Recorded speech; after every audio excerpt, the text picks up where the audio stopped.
നമ്മൾ ക്രിസ്ത്യാനികൾ 50 നോയമ്പ് എടുക്കാത്തവർ പോലും ഇന്ന് തൊട്ട് വിശുദ്ധവാരം തുടങ്ങിയുകൊണ്ട് നമ്മുടെയൊക്കെ വീട്ടിൽ ഇറച്ചി മീൻ ഉണ്ടാവില്ല. എല്ലാവരും ഒട്ടുമിക്കവരും ഒരു 99% ആൾക്കാരും ഇന്ന് തൊട്ട് നമ്മൾ പച്ചക്കറികളായിരിക്കും അല്ലേ നമ്മുടെ വീട്ടിൽ കഴിക്കാനായിട്ട് പോകണം. അപ്പോൾ ഞാനും പോവാണ്, കുറച്ച് ചീര പറിക്കാൻ പോവാണ് നമ്മുടെ പറമ്പിലോട്ട്.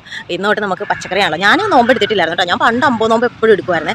25 നോമ്പ് എൻ്റെ കട്ടായി പോലും, 50 നോമ്പ് ഞാൻ പക്കയായിരുന്നു. പക്ഷേ എങ്കിലും ഇപ്പോൾ എനിക്ക് കുറച്ച് മെഡിസിൻസ് ഒക്കെ കഴിക്കുന്നതുകൊണ്ട് എനിക്ക് അങ്ങനെ 50 ദിവസം കണ്ടിന്യൂസ് ആയിട്ട് നമ്മുടെ നോമ്പൊന്നും എടുക്കാനായിട്ട് പറ്റത്തില്ല.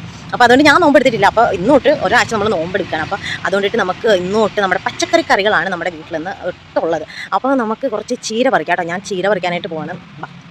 ഇതാ ഗൈസ്, നമ്മുടെ ഇവിടെ കുറേ പച്ച ചീര നിൽപ്പുണ്ട് കേട്ടോ. ഇതാണ് നമ്മൾ പറിക്കാൻ പോണത്. ഇവിടെ എന്ന് പറഞ്ഞു കഴിഞ്ഞാൽ ഇങ്ങോട്ട് കുറേയൊക്കെ മറിക്കാൻ ഇതും ഒരു ചീരയാണ് ഗൈസ്. നമ്മുടെ സാമ്പാർ ചീര എന്നൊക്കെ പറയില്ലേ, നമ്മൾ സാമ്പാറിനകത്ത് ഇടണം. ഇതുകൊണ്ട് തോരനൊക്കെ വെക്കാറുണ്ട് കേട്ടോ. അതായത് കണ്ടോ, ഇത് നമ്മൾ തോരൻ വെക്കാൻ എടുക്കാറുണ്ട്. പക്ഷേ നമ്മളിപ്പോൾ എടുക്കാൻ പോകണമെന്ന് പറഞ്ഞു കഴിഞ്ഞാൽ നമ്മുടെ സാധാ ചീര ഉണ്ടല്ലോ, ഈ ഒരു ചീരയാണ്. ഇത് നമ്മൾ കുറച്ച് വെട്ടിയെടുക്കാനായിട്ട് വന്നേക്കാം കേട്ടോ.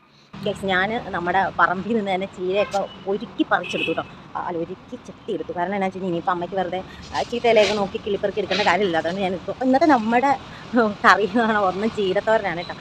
നോമ്പുകാലമൊക്കെ അല്ലേ. അപ്പോൾ അല്ലെങ്കിൽ എനിക്ക് ചീരത്തോരൻ ഭയങ്കര ഇഷ്ടമാണ്. നല്ല പച്ച ചീരത്തോരൻ നല്ല തൂവെള്ള ചോറിനകത്തേക്ക് കുഴച്ച് കഴിക്കണം. എനിക്ക് ഭയങ്കര ഇഷ്ടമാണ് കേട്ടോ. ഒരു ചക്കക്കുരു കറിയും കൂടി ഉണ്ടെങ്കിൽ അട്ടിപ്പൊളി. അപ്പം